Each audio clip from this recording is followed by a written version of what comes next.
Setelah beberapa perayaan, semua orang yang hadir masih belum memikirkan masalah ini secara mendalam. Mereka tidak yakin apakah yang mereka pikirkan adalah apa yang ingin dilakukan Qin Yichen, jadi mereka hanya bisa menunggu dan melihat apa yang terjadi. Menunggu langkah Qin Yichen selanjutnya untuk menentukan apakah mereka bisa mendapat manfaat darinya. Setelah penjelasan ini, Qin Yichen juga memahami pikiran penguasa Lian Cheng. Ini benar. Menatap ke langit, mulut Qin Yichen akhirnya terangkat sedikit. Dia tahu apa yang bisa dia lakukan dalam pertempuran seperti itu. Penahanan, bukan pertempuran yang menentukan. Karena itu adalah penahanan, tidak perlu begitu mendesak jika dia bisa mengalahkan Mahkamah Agung. Terutama dalam perhitungan awal Qin Yichen. Meskipun dia tidak memenangkan kuil penguasa cahaya dalam pertempuran pertama hari ini, Mahkamah Agung tidak akan membiarkan dia pergi begitu saja, dan pasti akan membalas dendam. Tapi sekarang dia tahu situasi keseluruhan. Qin Yichen langsung menolak ide itu. Apakah itu Mahkamah Agung atau Kota Pemurnian Beiyun, mereka akan dengan jelas mengetahui kekuatannya.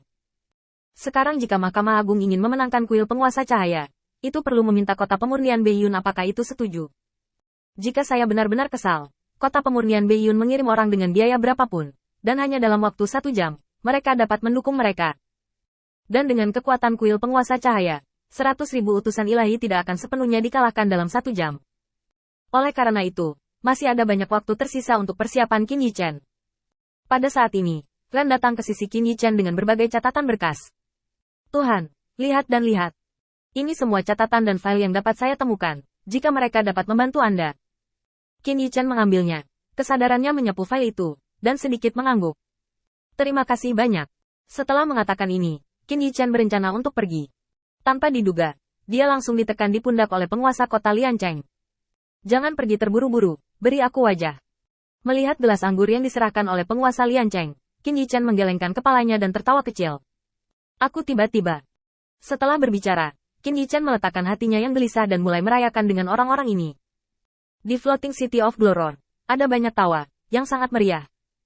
Di kamp tidak jauh dari Lin Floating City, Bijita memiliki wajah yang tenang, dan wajahnya penuh dengan ketidaksenangan. Apa-apaan penguasa cahaya ini? Kenapa dia bisa bertarung melawanku? Mengapa? Ledakan. Dia menghancurkan meja dengan pukulan kejam, membuat Bijita marah. Florin mendengar gerakan panik Bijita, dan sudut mulutnya sedikit terangkat. Pada levelmu, tidak buruk jika kamu tidak dipukuli sampai mati oleh angin. Kamu masih berharap untuk mendapatkan keuntungan. Mencoba untuk mendapatkan keuntungan? Aku akan memalingkan kepala anjingmu ketika aku melihat ke belakang. Dalam kemarahannya, Bijita jelas tidak menyadari bahwa tidak ada bawahan yang dipimpinnya untuk bertarung hari ini menanggapinya. Dan beberapa jenderal penting semuanya berada di pihak Floreline. Menara biji jelas telah dikosongkan, dan ini adalah perintah Flodrow. Bagaimana Flodrow bisa merasa nyaman membiarkan Bijita, yang berkonflik dengan Qin Yichen, menghadapinya? Jika ini adalah kesengajaan, entah, aku tidak sengaja, siapa tahu dia sangat lemah, dan seterusnya. Untuk menjelaskan mengapa penguasa cahaya jatuh, maka kepalanya sendiri hampir akan menggunakan alasan yang sama untuk meninggalkan lehernya sendiri. Putra, yang paling penting adalah bahwa di tubuh Qin Yichen, bukan hanya pria besar yang menjamin. Memikirkannya dengan hati-hati, ada 2 orang yang muncul kali ini, dan Ye Hansuang yang telah berbicara untuk Qin Yichen. Ini menambahkan hingga 3, dan 3 angka di atas Mahkamah Agung dijamin. Ini tidak mungkin salah.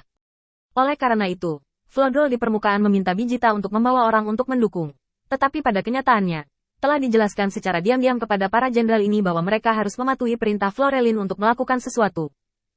Bagaimanapun, pemikiran Floreline tentang Qin Yichen, Flo Zuoer mengerti, dan tahu bahwa dia tidak akan pernah merugikan Qin Yichen. Justru karena gagasan inilah Flodrol sangat yakin tentang Floreline. Bahkan jika dia menambahkan 1 juta orang lagi padanya, itu tidak akan berhenti pada kematian penguasa cahaya. Dengan cara ini, tidak ada masalah besar dengan hidupnya sendiri. Bijita sangat marah di kamp ini, dan Florin mendengarnya sebentar, mengayunkan kakinya dan melihat yang lain hadir. Kamu bilang, bagaimana Mahkamah Agung akan berurusan dengan penguasa cahaya sekarang? Salah satu utusan ilahi berpikir sejenak, dan kemudian mengangkat alisnya sedikit. Menurut langkah-langkah Mahkamah Agung untuk menangani berbagai hal, jika kita tidak bisa mendapatkannya di sini untuk sementara, kita akan mempertimbangkan mulai dari tempat lain. Saya pikir itu harus di wilayah Bintang Changlan. Jika kamu dapat mengambil alih rumah kuil penguasa cahaya harus mundur bahkan jika itu tidak mundur.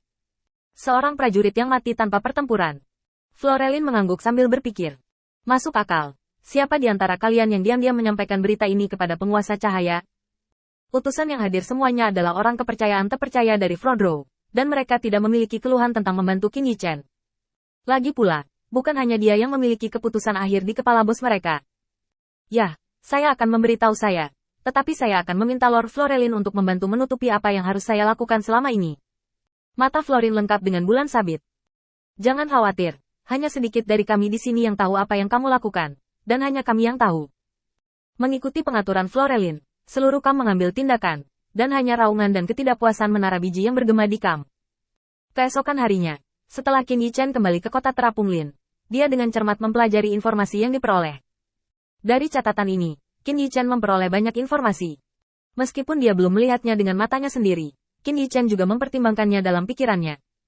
Jantung. Ada angka. Setelah beberapa persiapan, Qin Yichen melihat langsung keluar dengan sedikit kelelahan di wajahnya. Matt, bawa seseorang untuk menemukan perkemahan Mahkamah Agung, dan mulailah perang.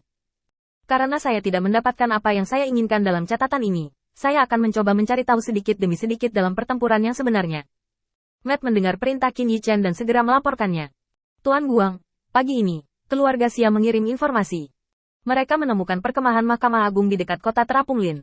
Ada sekitar 300 orang yang ditempatkan di dalamnya. Mengapa saya tidak pergi dan mengambil beberapa lidah untuk Anda? Begitu kata-kata ini keluar, mata Qin Yichen berbinar. Menggaruk lidah. Jika Anda ingin tahu apa yang dimiliki lawan Anda, apakah tidak cukup hanya meraih seseorang dan mencari jiwanya? Saya benar-benar bingung untuk sementara waktu. Bagaimana saya bisa melupakan cara yang begitu sederhana dan kasar? Qin Yichen segera berangkat. Kalau begitu tidak perlu, Matt, bawa 3.000 orang percaya bersamaku. Selain itu, panggil Lin Bai dan Hercules. Aku ingin menangkap yang selamat dalam pertempuran ini. Semakin tinggi posisi resmi, semakin baik.